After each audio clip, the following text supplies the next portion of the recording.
Il y a beaucoup de leçons à retenir de l'histoire de Gary Starkweather. Je vais en citer deux, qui sont essentiellement une leçon. Quand vous faites un projet d'innovation, vous savez que vous êtes en train de faire une provocation. C'est une des caractéristiques de l'idée clé d'être toujours une provocation. On l'a vu chez Semmelweis, regardez la capsule qui correspond, on l'a vu chez Steve Sassoon, chez Kodak, etc., etc. C'est toujours une provocation. Et face à une provocation, ben, vous avez toujours une réaction qui est identitaire. L'invention de Steve Sassoon est complètement géniale. Il faut lui rendre cet hommage-là. Il a fait quelque chose d'extraordinairement brillant. Mais dans l'histoire de l'innovation de Steve Sassoon, le mouvement que je trouve le plus impressionnant, c'est celui où il déménage. Parce que ce n'est pas exactement le type d'intelligence qu'on attend d'un ingénieur. Un ingénieur est extrêmement brillant, il est formé pour résoudre des problèmes techniques, il n'est pas formé pour avoir cette intelligence de comprendre que là où il est, ce n'est pas le bon endroit pour faire ce qu'il veut faire. Mais voilà, Gary Starkweather le comprend. Il comprend qu'en gros, il faut qu'il s'éloigne du cœur de l'entreprise Xerox, parce que le cœur de l'entreprise Xerox, ça correspond à son ADN, et son ADN, c'est la photographie.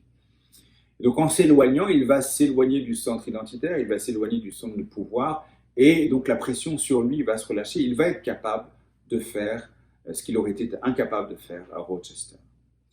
Donc souvenez-vous, si vous êtes porteur ou porteuse d'un projet d'innovation, vous allez vous heurter à des réactions identitaires. Une bonne manière de faire, c'est de s'éloigner du centre de direction, de s'éloigner du cœur identitaire de l'entreprise pour laquelle vous travaillez, parce que la pression sera moins forte, tout simplement, et vous aurez plus de latitude pour faire des choses qui seront considérées comme extravagantes par votre direction.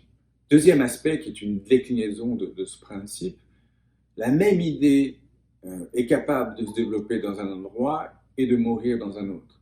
Donc ce n'est pas l'idée qui est très importante dans le processus. À ce moment-là, entre l'idée clé et l'objet clé, c'est la matrice, c'est l'environnement. Encore une fois, la même idée peut devenir un produit génial en Californie et peut mourir dans l'État de New York. Donc souvenez-vous-en, si vous portez un projet d'innovation, faites attention à l'environnement, ça compte énormément.